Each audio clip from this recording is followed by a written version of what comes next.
Hello friends, मी प्रतिज्ञा स्वागत करते आपल्या नवीन एका व्हिडिओमध्ये आणि आपल्या चॅनलमध्ये सुद्धा. आज आहे बारस.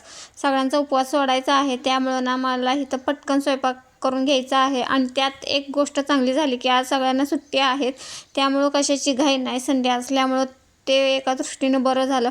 नाहीतर कसं होतं, स्कूल असलं ना एकीकडे टिफिन करायची घाई आणि एकीकडे हे बारस सोडण्यासाठी स्वयंपाकाची घाई, असं दोन्हीकडून गडबड होते. पण आज तसं काही नाही.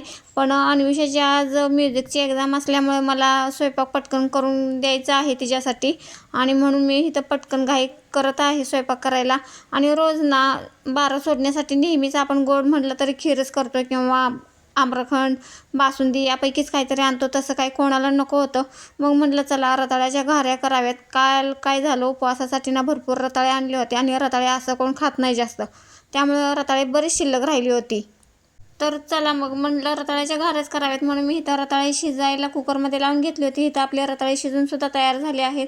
आता ती मी पटकन अशी सोलून घेते आणि ना खिसणीने खिसून घेणार आहे. रताळे हाताने कुस्करून घेतले ना तर ते पिठामध्ये व्यवस्थित मिक्स होत नाहीत आणि त्याच्या थोडंसं ना गाठी गाठी राहतात, म्हणून मी खिसून घेणार आहे. रताळा ना शरीरासाठी खूप पौष्टिक आहे आणि रताळ्यामध्ये ना नैसर्गिक कार्बोदके असल्यामुळे ना शरीराला आपल्या भरपूर ऊर्जा मिळते आणि पचनक्रियासुद्धा आपली चांगली सुधारते. आणि रताळा खाल्ल्यामुळं ना पोट जास्त वेळ भरल्यासारखं वाटतं, त्यामुळं ना कमी भूक लागते. तसंच रताळ्यामध्ये ना व्हिटॅमिन ए असल्यामुळं ना डोळ्यांचं आरोग्यसुद्धा चांगलं राहतं आणि व्हिटॅमिन सीमुळं ना आपली प्रतिकारशक्तीसुद्धा ना चांगली वाढते.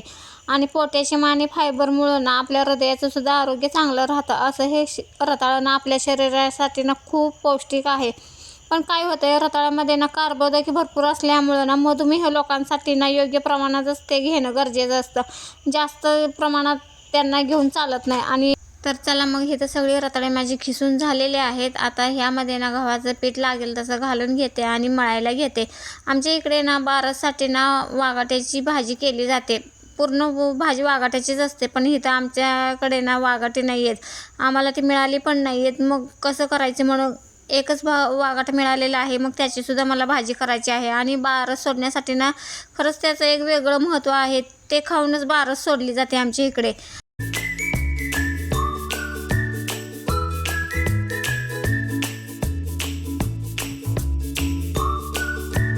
आता ही सगळी रताळी खिसून झालेली आहेत माझी. त्यामध्ये ना मी हा सेंद्रिय गूळ घालत आहे.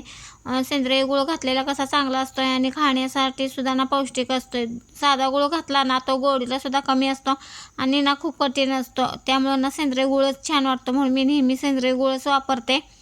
तुम्ही यामध्ये ना तुमच्या आवडीप्रमाणे घालू शकता. साखर घातली ना तरीसुद्धा चालते. तुमच्या आवडीप्रमाणे तुम्ही गोडीसाठी ना काहीही घालू शकताय.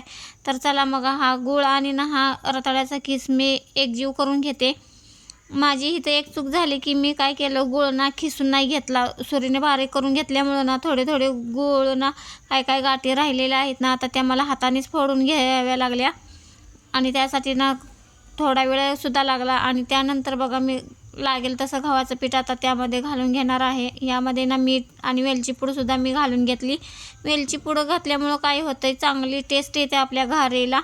आणि काय होतं आहे, जायफळ आणि ना वेलची पूड ना अशी एकदम बारीक करून ठेवली ना, असं अचानक काय करायचं म्हटलं ना लगेच पटकन घालता येते. आणि मी नेहमी अशी ना डब्यामध्ये भरून ठेवते, त्यामुळं ना कुठलाही पदार्थ करताना पटकन ना ही वेलची पूड घालता येते.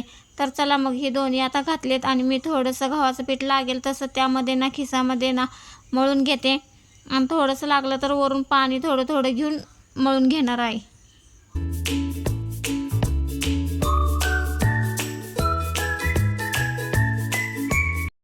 आता इथे बघा जास्त पाणी आपल्याला लागणार नाही, 1 ग्लासभर पाणी लागेल तेवढंच मी आता घालून ना थोडं थोडं असं एकसारखं ना मळून घेते.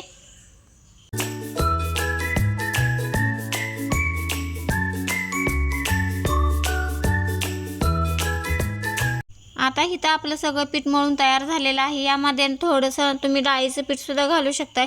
जर तुम्हाला असे घाऱ्या थोड्याशा कडक हव्या असतील तर कुरकुरीत, तर डाळीचं पीठ घातलं तरी चालेल. मी तर डाळीचं पीठ अजिबात घातलेलं नाही. डाळीच्या पिठामुळं काय होतं आहे, थोडंसं घारीला ना कडकपणा येतो आहे. तर चला मग हे पीठ ना 10-15 मिनटासाठी असं झाकून ठेवून देते. हे पीठ थोडा वेळ असं झाकून ठेवल्यामुळं काय होतं आहे, चांगलं मुरतं आहे. आणि तोपर्यंत बाकीच्या स्वयंपाकाची मी तयारी करून घेते. इकडं आज मला ना मसाले भातसुद्धा करायचा आहे आणि ना वागाट्याची भाजीसुद्धा करायची आहे. तर चला मग, आणि एकच वागाटे असल्यामुळं एका वागाट्याची कशी भाजी करणार, मग म्हटलं चला त्यामध्ये थोडासा बटाटा आणि हरभऱ्याची डाळसुद्धा घालूया. म्हणून मी हरभऱ्याची डाळ इथे भिजवून घेतलेली आहे आणि बटाटा इथं मी कापून घेते आणि साईड बाय साईड ना मसाल्याच्या भाताची सुद्धा मी इथं तयारी करून घेते. कसं ते एकीकडे भाजी करता येईल आणि तोपर्यंत एकीकडे ना मला मसाले भात करून घ्यायचा आहे.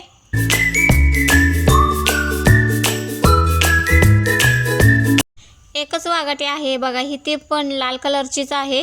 खरं तर वागाटी चांगली असते, ते हिरव्या कलरची असते. ही वागाटी थोडीशी पिकलेली आहे, पण काय करणार, वेळेला केळं असं म्हटल्यासारखं नाही. ती तर म्हटलं टाकून घेऊया भाजीमध्ये, त्यामुळं ना सगळ्यांना मिळेल तरी म्हणून मी ही भाजीमध्येच टाकण्यासाठी ना हे बारीक कापून घेते. ते त्यातल्या आतल्या बिया काढून घ्याव्या लागतात सगळ्या आणि मग त्या सालीचे ना छोटे छोटे तुकडे करून घेतले मी इथं.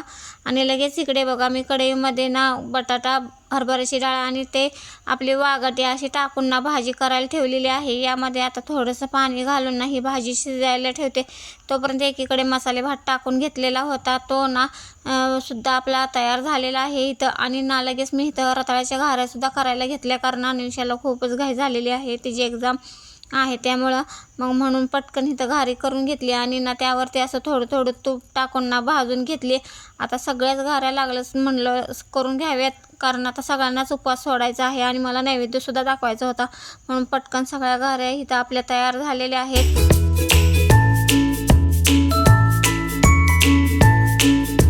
इथे बघा नैवेद्याचं आपलं ताट तयार झालेलं आहे. दूध घेतलेलं आहे आणि साईड बाय साईड मगाशी मी भात करताना कुरवडीसुद्धा बाजूला तळून घेतली होती, त्याच्यामुळे पटकन असं नैवेद्याचं ताट तयार झालेलं आहे. आणि हे बघा आता विठ्ठल रुक्माईला नैवेद्याचं ताट दाखवून घेते. अरे उपवास सोडला, थोडा वेळ रेस्ट केली आणि आता ह्यांनी बाहेरून येताना बघा वडापाव आणते. चला मग वडापाव खाऊन घेतो आम्ही आणि मग नंतर बाकीच्या कामाला सुरुवात करते.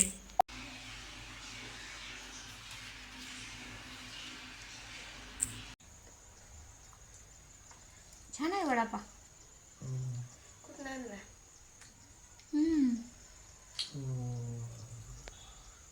तिखट नाही.